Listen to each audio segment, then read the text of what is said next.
Seller Sessions Live is back after 3 sold-out shows. Come join me and an army of 7-8-figure sellers from around the world. Once again, we fly in the world's best Amazon speakers, dropping cutting-edge marketing tactics. This time we have a series of fringe events giving you a weekend of learning, networking, and the legendary parties we are known for. Hey guys, welcome back to Seller Sessions. We've got an all-star lineup of ladies today. Fiona is with us, also known as Fe from Australia. Fiona is a 7-figure seller, and of course most of you will know Jana as well from YLT Translations, and of course the lovely Mel from AVASK. So today we're going to be talking about launching into Europe. Obviously there's some changes each year from legislation, compliance and stuff like that, and we want to let people know it's not that it's relatively easy, but the fact is once you start getting through the stuff like compliance and stuff and pinpointing products of how that you would do it, and you get through some of these barriers or all the barriers, it is pretty straightforward thereafter. We'll talk about Vine reviews and stuff, etc. So that's going to be a bit of a rundown of what's taking place today on the show.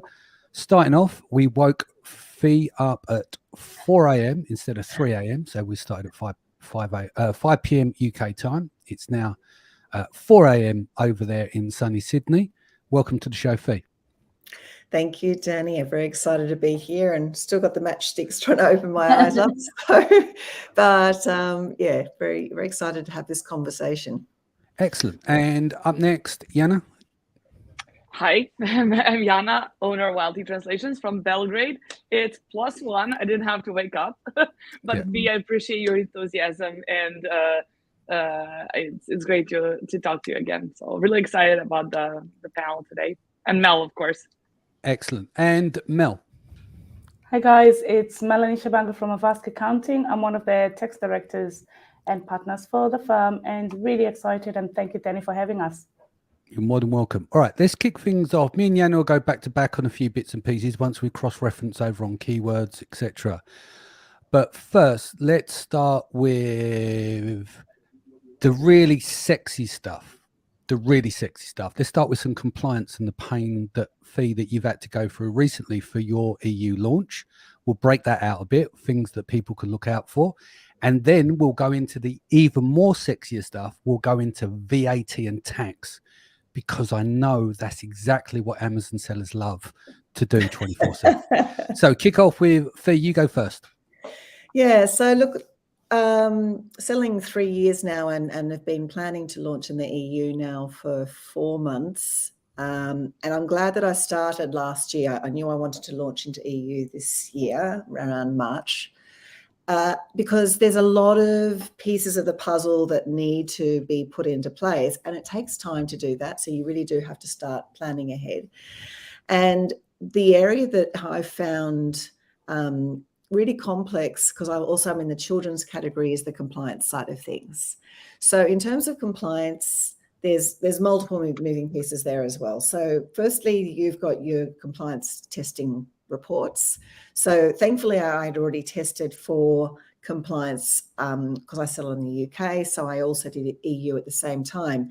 But I've recently had a situation where I discovered one of my products wasn't completely compliant in the US. It got pulled in by customs and detained by CPSC. And we've been through this whole big long, palaver to negotiate with CPSC to release the goods. And I've had to agree to meet conditions and bring the reports up to date, the labeling up to date. So what that highlights to me is it's really important to get your reports audited and make sure that whatever the testing lab has given you is exactly what you need. So there's that part of the compliance. The other side of it is the packaging. Now, that's the bit that I'm finding really tricky, because I was very, very well aware of needing the CE marking, and I was very well aware of needing the correct languages for the countries that you plan to sell in. But there are other compliance labelings and other things that you need to adhere to. So, for example, in France, as of March 2023, there's a new compliance label needed in terms of recycling. And that relates back to the EPR, which I'm sure, Mel, you probably might touch on the EPR scheme, which is specifically, I think, France and Germany. So once again, with the auditing, to get your packaging audited and make sure that you have everything there. Now, in terms of the CE marking, that is another hoop that you need to jump through. Now, if you are a non-CE entity, you then need to find a responsible person. And that responsible person is actually the person that is going to put their name down and be responsible for the compliance to say, yes, this product is compliant, which is what the CE marking is saying. And they need to be residing within the EU as well. So that's part of it. And is actually, I thought it wasn't going to be as challenging in terms of finding out all the bits of the puzzles, which is why you need to find the right agencies to give you the right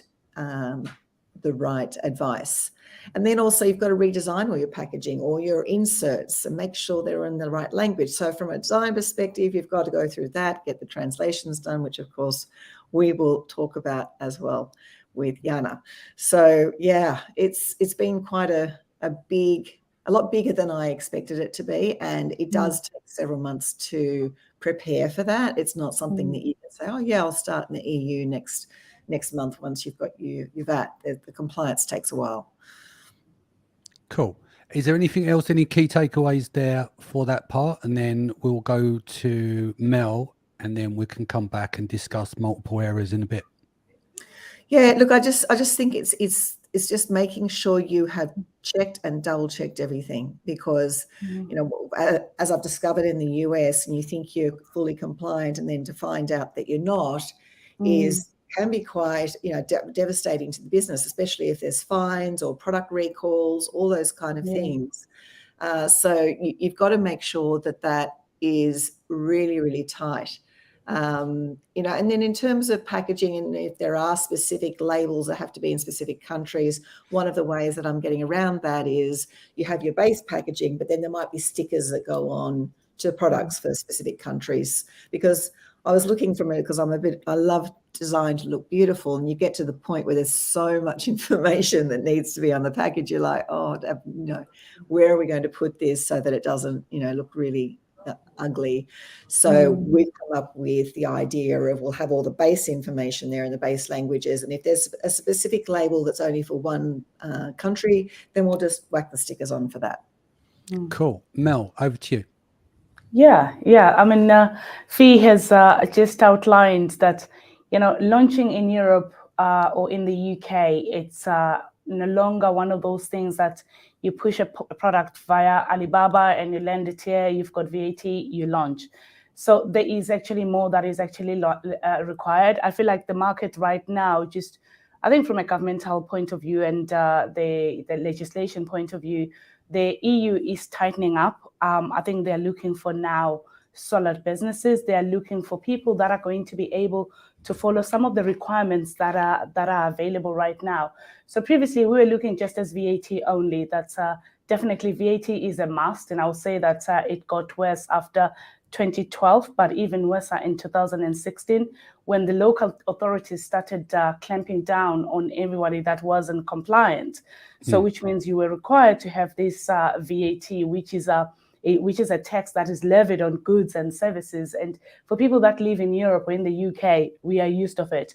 But for somebody who doesn't live in Europe, they sort of like, it is a bit of an unfamiliar sort of like a thing that they suddenly have to consider when they are launching in Europe.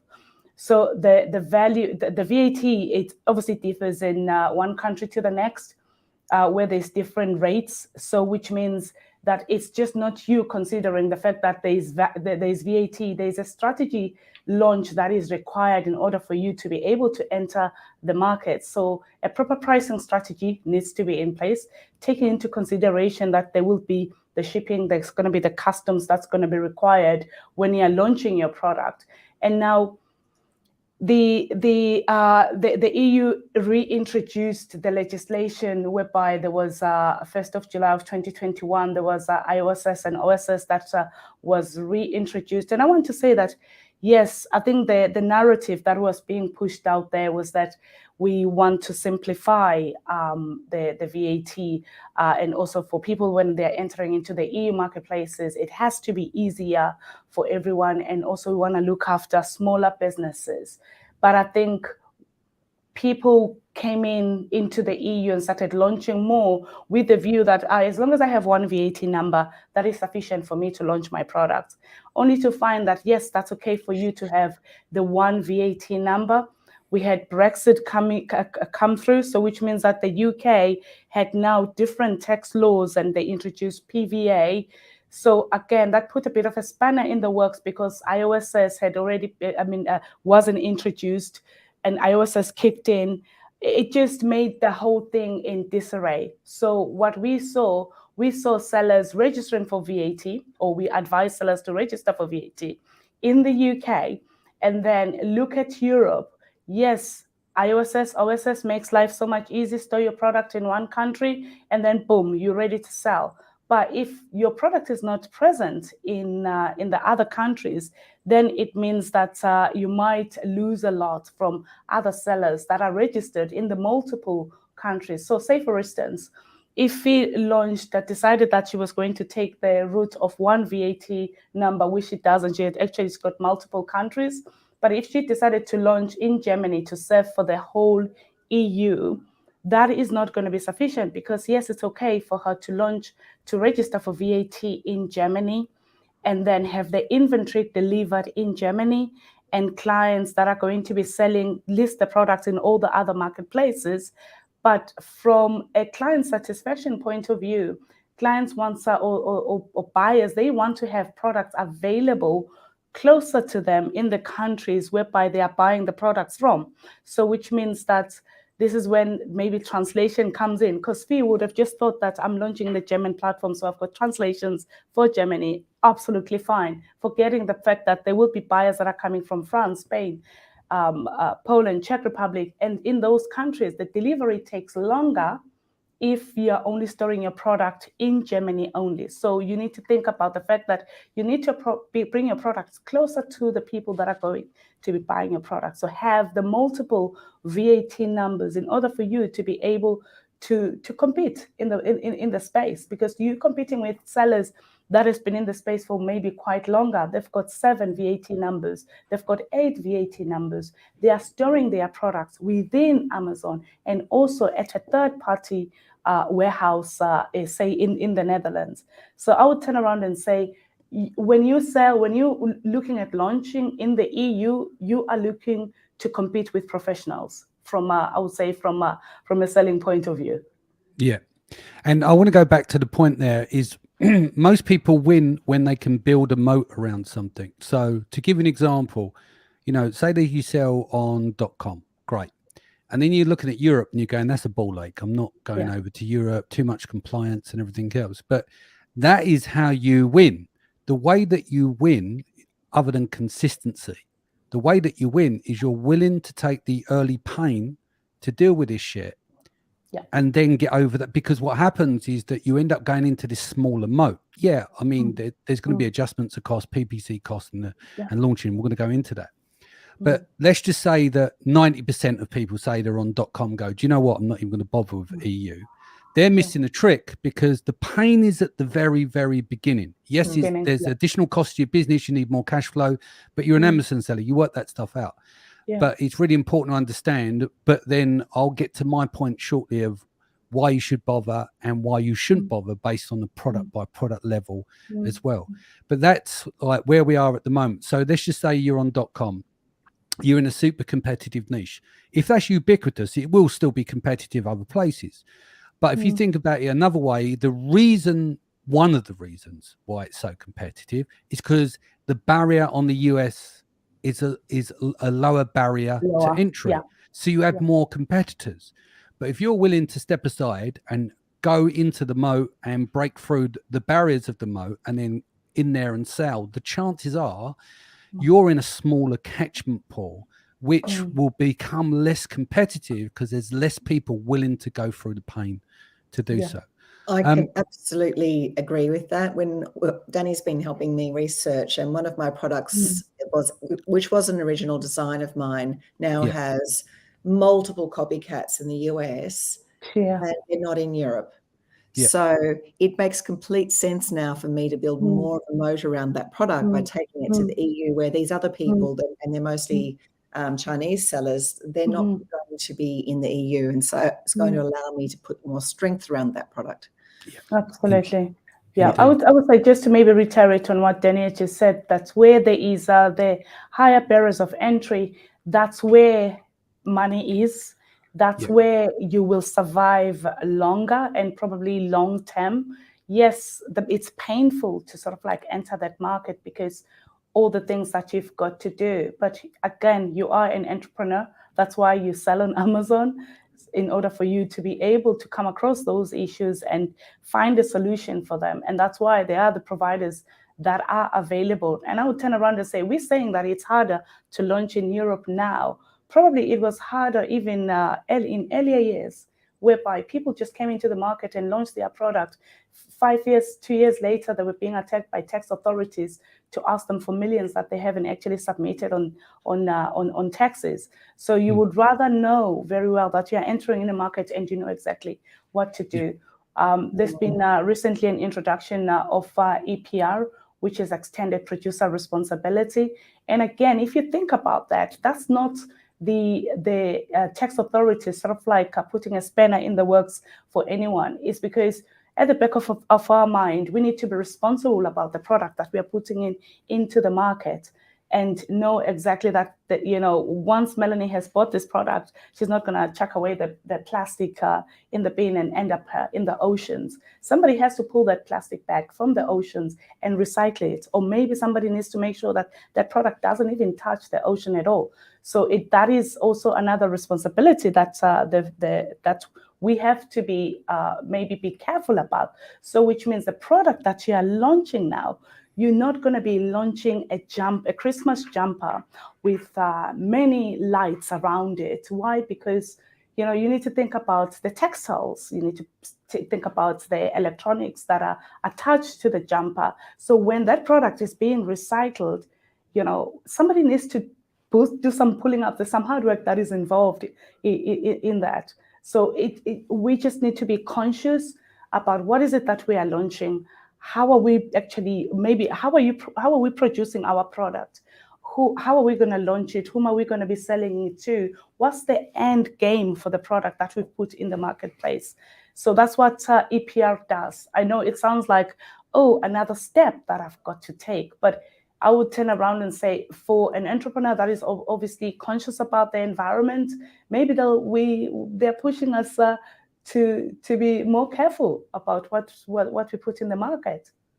I'll give you another example of the benefit of, since Amazon's upped the game in terms of VAT. It was only a few years ago, there's a few sellers here in the UK, and this is especially prevalent not only on Amazon but on eBay as well.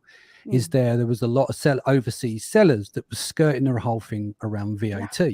And because of the 20% VAT, it means they could sell their products for cheaper, right? Yep. And still make money, which was pushing sellers from the UK out of the market to a degree, or making less margin because they simply couldn't compete because someone was paying VAT, someone wasn't. And since that cleanup, they cleared out a lot of the Chinese sellers and a lot of the problem sellers that weren't falling in line in terms of regulations. And now it's not that it's impossible to skirt around that, but it's 80-90% better. It's actually, on one side, it's improved a lot of things. It's just still painful. But if you're willing to go into the game on that level, it's actually become a bit more of a level playing field. Yes. Because nearly everyone is doing it in terms of paying VAT, whereas there was a bigger chunk of sellers that wasn't before because they were circumventing the system. It has become an advantage from it to a degree. It's just still boring and dull, but it needs to get done if you want to sell it. Absolutely. Jana, let's bring you in. You've been a bit quiet and don't like it when Jana's put in the corner and she's quiet. Let's get you Well, chatty. I don't know all these sexy things. I'm here for the unsexy things. So No, you're here for that. No, you know, we're going to talk keywords and stuff here, and that's no disrespect, ladies. When we say unsexy, I'd rather stick pins in my eyes than do any bookkeeping, taxes, and all that kind of stuff. I'm terrible at that stuff. I prefer other things to do, but I can't run a business without them being a function in the business that takes care of that. So let's talk translations, keywords, and stuff like that, Jana. And I want to go for a few bits, and then we'll go round to the round table again, and we'll chat amongst ourselves on stuff. What you got for me? So yeah, like I just want to point out again what Fe said about, you know, the stickers like being very important for when you sell when you want to sell your product to different countries, you definitely have to have the label translated to all of these languages.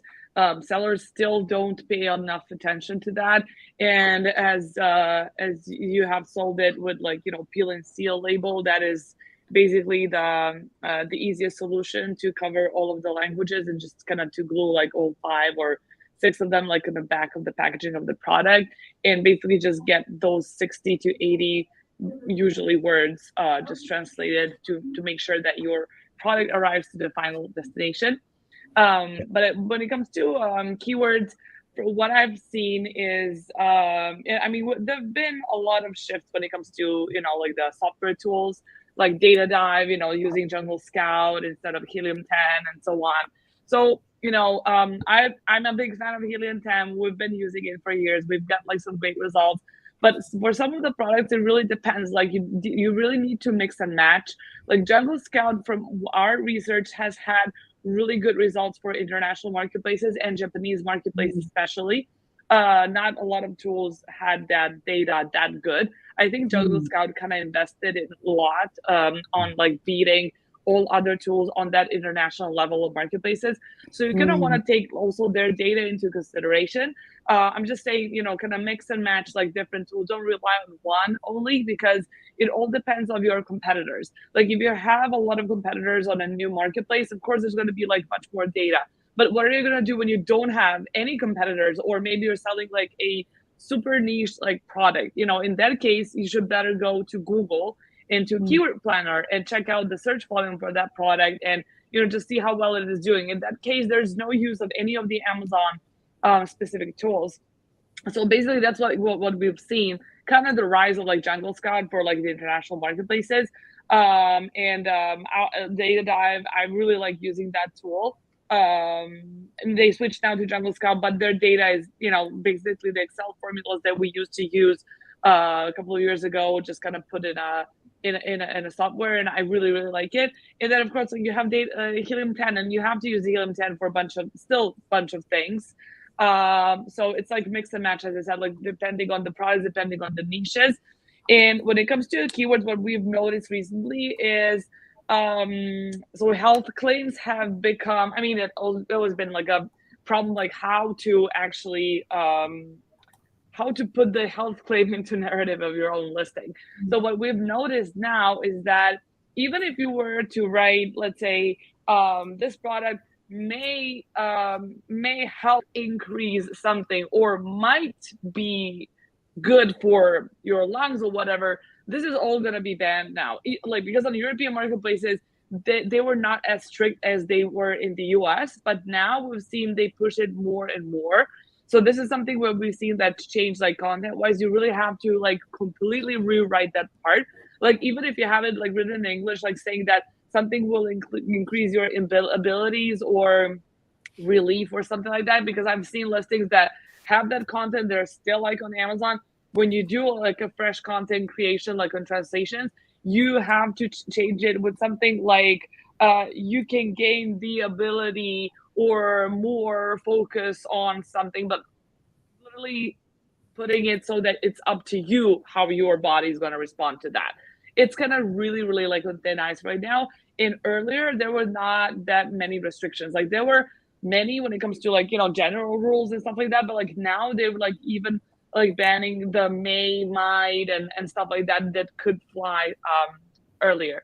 So that's what we've seen. As you know, we know like European marketplaces are like light years behind US with their regulations and rules, and a lot more things can still work in Europe, like, you know, caps and bullets, and like there's something like that you cannot use in the US marketplace anymore. So that's something that we've noticed. And basically, you know, just like when it comes to strategy and the keywords that you should use, it's definitely going to be like, you know, the best of it, like in the title. And now everybody is trying to keep the bullets to around 250 characters.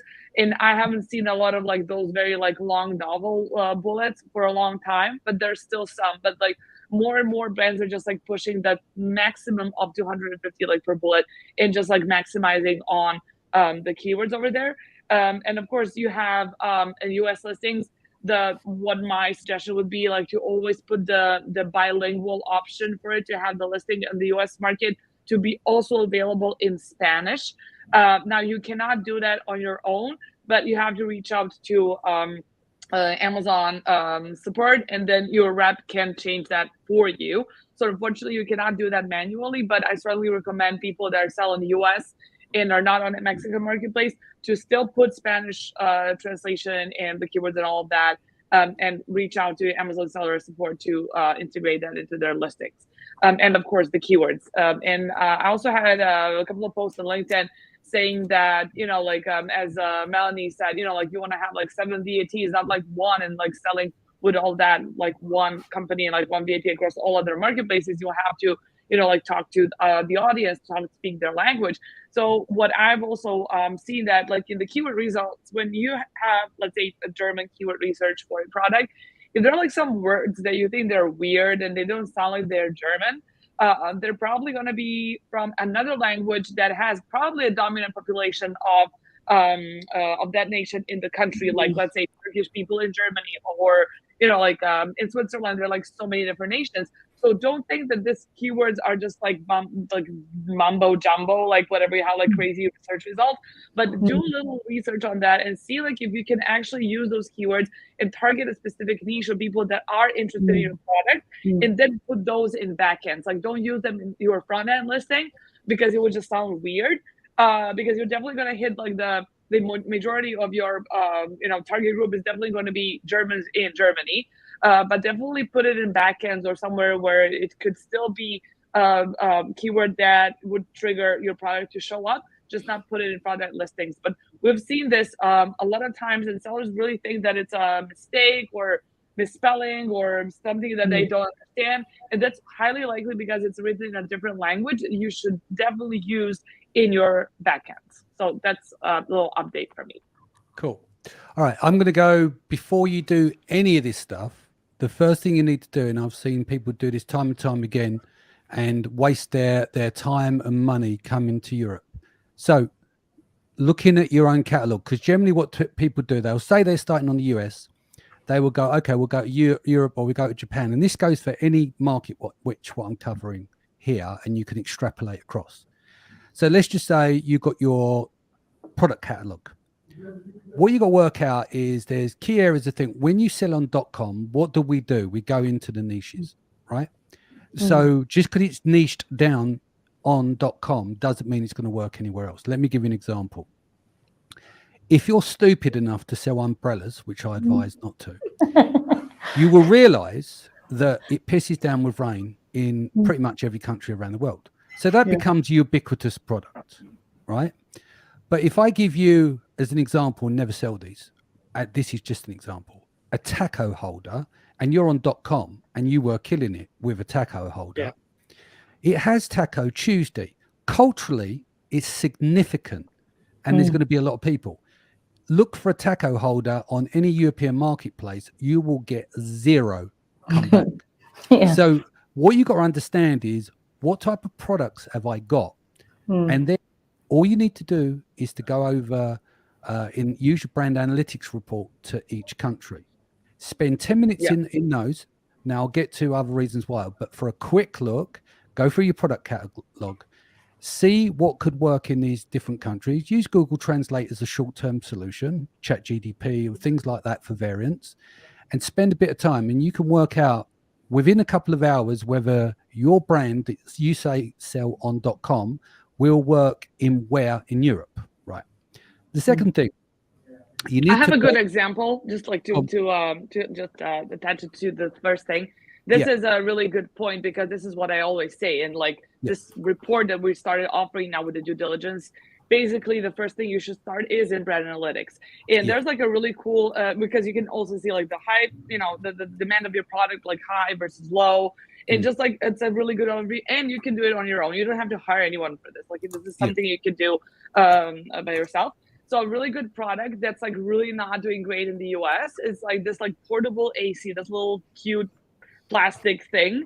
And like the search frequency, the rank is like 1,700 something in the US. But like on German marketplace, it's in top 10 search frequency term. I think it's like 6th. And that also has something to do with, I would not say culture, but more of like with the climate, because there's a global warming, and Europe has had warmer and warmer summers in the last couple of years, and it's going to get hotter, especially Germany, Norway, Denmark. And so people are reaching out for those little portable ACs to cool off during summer, because in Germany, you don't have a lot of ACs installed in those old buildings, houses, like they don't have it per se. So because the weather was not like that 10, 15, 20 years ago. So now they don't have another solution but to buy the portable ACs. So this is probably going to be a best-selling product. If it's failing in the US, doesn't mean it will be failing on other marketplaces. And people never think like that. And all you have to do is, as you, Danny, said, like Google Translate just for just quick help, that search term, and just see how well is it going in brand analytics. And then after that, you can go to any of the tools, look for the search volume, see how many people are looking for this product. And this will be a really good, this is going to be like a green or red light for you, like to start selling that market product elsewhere. Yeah. One thing I found when I was doing my research too, though, you've got to be careful, is sometimes the literal translation from English to, let's say, French or German is not the word that is being used in that country. Yes. I was coming to that. I've been preaching that for years. Thank you. Yeah. So the other thing there, where was I got up to? And because I know Jana comes with some, that's what I was going to say to you to follow up some of the reasons behind why I'm saying this as well, where you were talking the brand analytics report. Why the brand analytics report? Well, because it is based on actual sales. Another thing that you should know, and I've mentioned on the show numerous times before, Ellis and team, I think even done some work with Jungle Scout on this. This was a couple of years ago. Generally, not exclusively, but there are exceptions to the rule. Generally, if the search term isn't in the brand analytics report, the chances are it does less than 300 searches a month, which is 10 searches per day. So the other problem you face before, like we were just talking about, initially looking for search terms that are available in that territory to see if it warrants selling it. The next thing I want to get onto is, well, in Europe, there's almost, not always, there's a fraction of long tail. On the US, there's areas of the US, you might have 50 keywords, you might have 30, you might have 20, etc. Expect, if you go to Germany, which is the second largest market, that will drop down by at least 50%, because long tail in Europe is a bit of a misnomer. There is some long tail, generally on high velocity products, but if you're selling in the niches, the long tail will be less. So then you're down to a core set of keywords that you need to make sure that you're focusing on in terms of conversions, right? So if you're in the US and you're used to having a group of search terms that give you the availability, because you've got to think you've got your high velocity keywords, you've got your mid tail, and then you've got your long tail. Well, imagine if you crop off the bottom to go to Germany, then you go to UK, you knock off another 20% off the 50% from Germany, and then you go to sleepy Spain, and then you go to Italy. It gets smaller and smaller in most cases. So you have to be clear on what you have to operate with.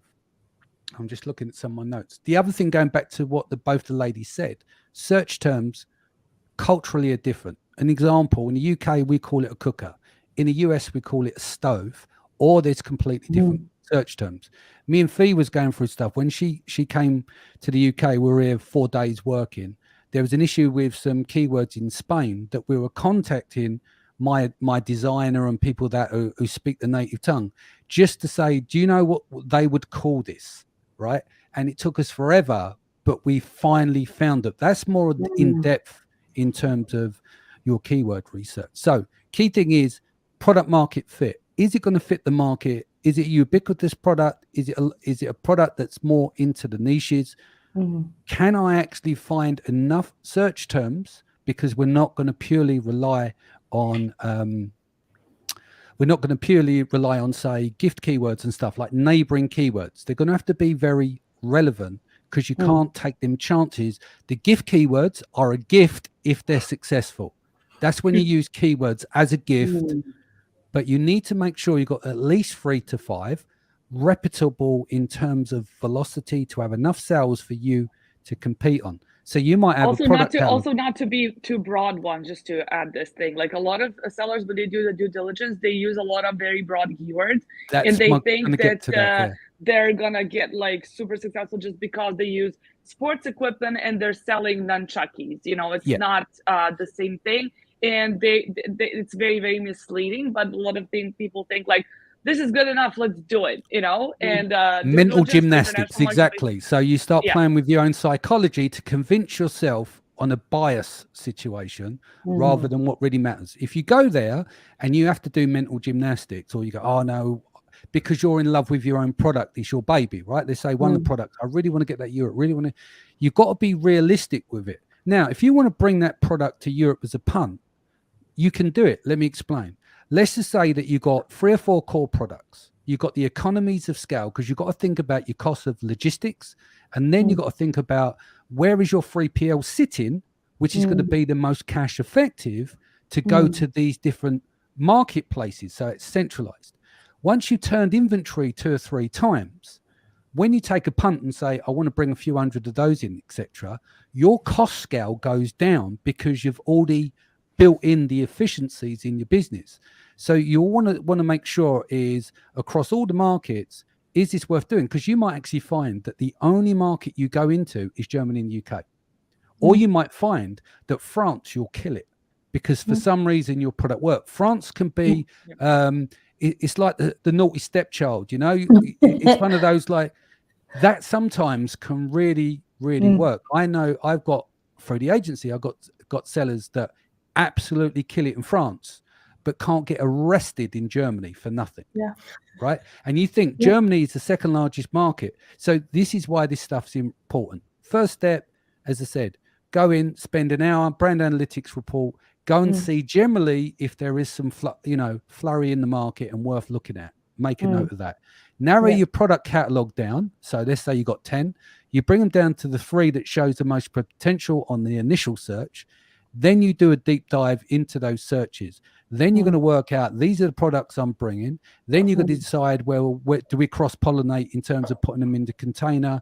You work out your cost. Then you decide, where do you want your 3PL to be placed? Yeah. For the most optimal position. And it's not just for, it's cheaper to ship at this country and this country. It's also ground transport as well, because them costs can start to rack up. But generally, they're the key areas. I'm just trying to think if I missed anything. BA reports, long tail, short tail keywords, selected product. No. And then when it comes to reviews, Vine is still really good. If you've got a really good product, we know what Vine reviews can be like. If you've got a really good quality product, pretty much you're going to need Vine and you're going to need PPC and not much else. But you must have a really good product.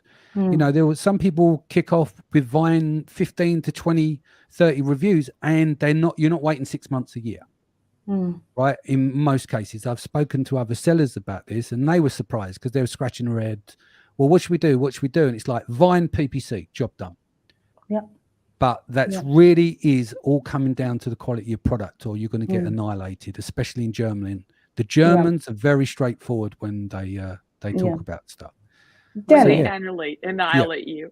They will annihilate. I love the Germans, but I like them because they're no nonsense, right? Yeah. But if you've got a poor product, you're gonna suffer. Yeah. You know that from all of the international marketplaces, the German marketplace gives out the most refunds. Yeah. And that's for a very, good reason from everything you stated before. Yeah. I was going to add there that one thing that I've seen is that you mentioned France, that you may be killing it in France, but not doing so well in one of the largest marketplaces, which is in Germany. What I've seen is that if you are really doing well on Amazon France, we did a test case with the clients, and I think from just experience, because we don't do any PPCs or anything like that, but we just said to the client, you know what, launch on Cdiscount in the process, because you that are was really the next doing... thing we'll come to, Mel. We've got a long Yes. list of Yeah. options here. Yeah, go on, carry on. But I'm going to come through because Yeah. that's going to be part of the strategy as well. Yeah. Yeah. So we said to the seller, and they were doing it was furnishings. It's going well in France, really, really going well, actually even better than all the other marketplaces. And I said, do you know what, because it's going well in France, especially on Amazon, which is something that normally you wouldn't see, launch it on Cdiscount. I can tell you now, they were drawing at least, I mean, if I'm talking about figures, about close to 1 million a quarter in France from the other marketplace other than Amazon, because it means that just the French took instant like on the product. So it's about you optimizing, but we're gonna talk more about it.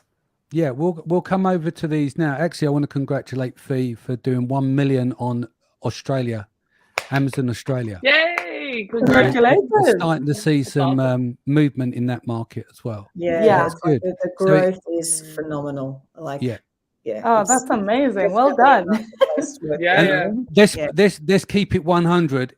It's Australian dollars, 1 million, not sterling, not US. Is that right? No, it's still a million. But it's still bloody good. That's my whole point. It's still bloody good. You know what people pick up? Well, yeah, but it was Australian dollars. Who cares? It's still a million. 1 million Australian dollars is a 1 million Australian dollars. Yeah, it's a million. Absolutely. Who cares what currency it is? It could be fucking pesetas. Who cares? The fact is, that's still a lot. Do you know what I mean? It could be denaries. It could be lira. It doesn't.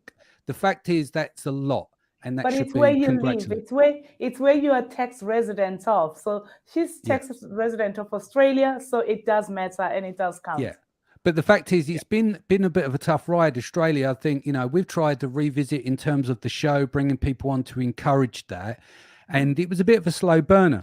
It's quite interesting because there's certain countries that will struggle. I remember I was speaking in Poland last year, and I met a group of Amazon people, and there was about 5 or 6 who went and had a bit of dinner, and we were talking, but there was almost, and I mean this respectfully, a slight arrogance for them to come to the market. They thought they're going to kill Allegro off, and no one wants to leave Allegro and go on to Amazon.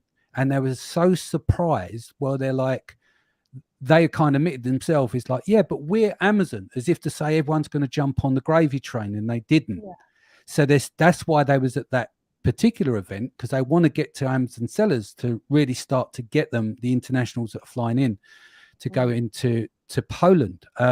So go through some of these channels. So UK, you got Wish, onbuy.com, Frugal, Etsy, eBay. France, Cdiscount is what you were talking about, Mel. Fnac, Rakuten. Rakuten. Rakuten. Cdiscount, Rakuten are the biggest one in France. Yeah. And then you've got Netherlands and Belgium, which is bowl.com as well. Germany, you've got Otto, and then you've got Allegro in Poland. So it's Zalando. Don't forget that. That's a very, very big one in Germany. Yeah, look, you know more about this stuff than me. You're an international lady. So the point I was going to get to, mentoring those as well, part of your strategy. Yeah. So if you are coming to Europe, then think about these markets. This is a wider strategy and more intense time to do the research. But if you're coming to Europe anyway, also think about multi-channel and handpick what you believe would be the best channels and double down on those, and that will start to get some of your cash flow up in Europe as well. Go on, Jana. If I could just add, so selling on discount and all these other marketplaces you mentioned, the algorithm works way simpler. Listings, advertising, everything is like 10% the amount of effort that you would put in Amazon. So if you have already your everything set up for Amazon, why not also sell over there? It's way simpler, probably less competitors depending on the niches, but just everything is more simple. Amazon is the most complex marketplace in Europe, definitely. Yeah. Cool. And just on the multi-channel approach, that's an approach I've taken here in Australia, and it's working really well. So when I go into the EU, once I'm established on Amazon and I know that everything's going well, then I'm going to be expanding out into the multi-channel approach as well. Yeah. So is there, I think we covered most things. Is there anything that we've missed off the list that you ladies want to cover? I just want to acknowledge the importance of bringing the right partners in to help you. Because there is so much in this to take on and to manage, to have companies and agencies to support you is really important. And just be perfectly honest, I have used AVASK to do my VAT registrations. And you know, the beautiful thing about that is, like, when I first got the first email about all the things that I needed to provide and all the things I needed to do and the forms and the documents and the proof of this and proof, I felt a little bit overwhelmed. But the consultant that's working with me, she really, really held my hand and took away this thing that was so overwhelming at first when I looked at it, and we broke it down. And each time I handed her something, she'd email me back and say, right, so now this is what's on the list. And I saw the list getting shorter and shorter and shorter. Similarly, I've worked with Jana, and then I've had, you know, some other really great agencies that I've been working with to help me get through this minefield, because it does feel overwhelming, especially when you are looking to launch in more than one EU country, which I am. So finding the people who are experts at what they do, I think, is super important, especially for me. I'm in Australia. Like, I don't know anything about EU. I have no clue. And because I'm a non-EU entity, it does put that extra layer of complexity around things to make sure that I'm fully compliant, and, you know, making sure that, you know, I understand the selling environment within each different country. So having people who do their specific role day in, day out to help you and hold your hand. And like Danny, you've been amazing in helping me work through this field of the keywords. Like, it's been so good to have the right people in my corner to help me get to this point. So thank you to everybody on this call and off the call who've been helping me. That is amazing. That is amazing. Thank you so much.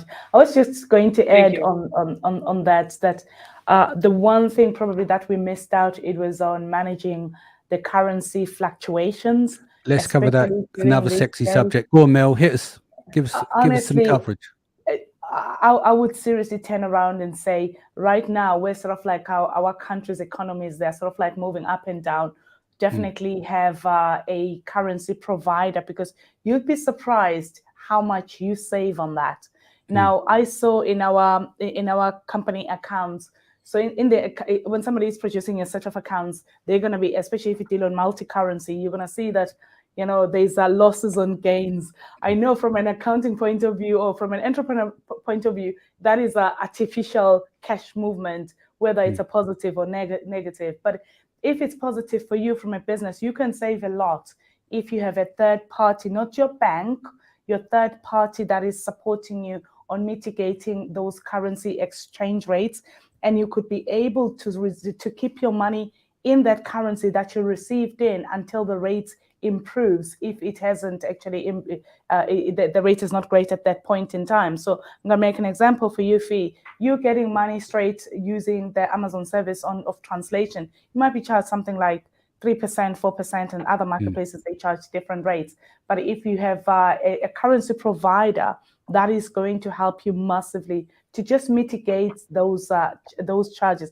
Plus also being able to retain the money in that currency that you're receiving in, so that you don't change it into Australian dollars. And if you're trading with China or another country that uses dollars, it means that you will just be trading from dollar to dollar, or from sterling to the other currency when the exchange rate is good. So I would seriously encourage anyone to really look at mitigating their currency fluctuations and have a third-party account other than a bank. Yeah, and I would also say to people, because I've dealt with currency companies for a number of years, the key thing is you're going to get your best rate generally based on how much volume you're putting through. So if you're only coming over, you've got to fight for the rate that you want.